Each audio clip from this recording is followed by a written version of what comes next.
sumusuporta ngayon ang mga kakamping sa ating presidente, mga kababayan, 'no? 'Wag po tayong, hindi yan yung presidente ko, kaya hindi ko susuportahan yan, kaya magiging ano ko lagi diyan, kontra ko lagi diyan. Sila, may mga nakikita silang hindi approve sa kanila ang presidente, mga bossing, nagsasalita pa din sila, "O hindi okey sa'min 'to, ganito." Pero nakikita nila yung mga kagandahan ng pagpapatakbo ni PBBM, pinupuri nila at idinedepensa pa ngayon nila, 'no? Mga kakamping ngayon, mga kababayan, buwisit kay Maharlika. Gina G kay Maharlika po, mga bossing. Gina G kay Maharlika.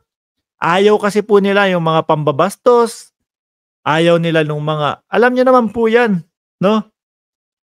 Ang talagang inaano ng mga kakamping, ang gusto po nila yung mga disenteng tao. At ito po nakita nila, 'no, sa pamamagitan po nung kung paano po magpatakbo si PBBM, mga kababayan. Hindi war on drugs, yung laban kontra droga, mga kababayan, okay po ang nangyayari, 'no? Walang tegihan, 'no? Pro-life, pero naisasaayos po yung laban kontra droga, mga kababayan. Hindi kagaya nung isang araw, pito pito agad, 'no? Pito agad yung ano, yung tigbak. Pagka-announce pa lang po, 'no? In-announce nung isang araw, tapos kahapon mga balita, 7 na yung tigbak. Ayaw po ng ganyang estilo nung mga kakamping, mga bossing. Pro-life po ang mga kakamping. Kaso, nakakatawa doon sa ibang mga DDS, madadagdagan pa yan. Gusto pa namin ng madami pa. Hindi ba pwedeng maayos yung problema sa pinagbabawal na gamot nang walang namamatay? Yun lang naman po ang sa atin. At yun yung nakikita natin, mga kababayan, kung bakit, 'no, imposibleng magsanib puwersa o makisanib puwersa ang kakamping sa mga DDS. Magkaiba po talaga, which is ang pula, which is tayo, at ang pink, kumbaga parehas nag-a-adjust, Nakita nyo? Kumbaga may konting adjustment lang, pero hindi kagaya nung dapat nilang gawin from DDS. Salungat po talaga. Yung isang side gusto talagang tegihan, 'no? Tegihan.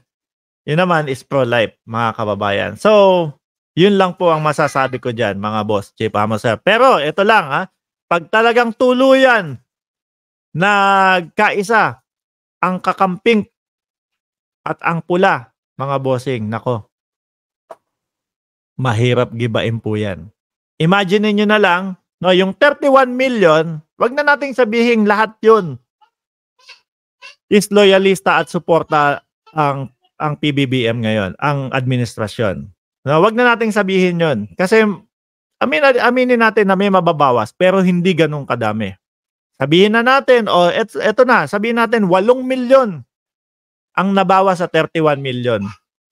Pero pag nagkaisa ang kakamping, mga kababayan, at ang pula, no? So from 31 million, bawasan natin ang 8 milyon, magiging 23 plus 14 million. Ganun po sila, mga boss. So 23 plus 14, expect 37 to 38 million, no? Yung magiging suporta sa gobyerno. Isipin nyo yun, ano? Paano po pagigibain yun? Paano pagigibain yun, mga kababayan? Dahil po naniniwala itong dalawa na to na ang pagkakaisa po ng bawat Pilipino, ang pagsuporta sa ating mga leader, mga bossing, ay magiging susi po sa pag-unlad ng ating bansa. Muli po, ako'y magpapaalam na. Maraming salamat po sa inyong lahat. At ako'y gutom na. At tingin ko, luto na din po yung sinigang na baka ko, mga kababayan. Maraming salamat and God bless po sa ating lahat.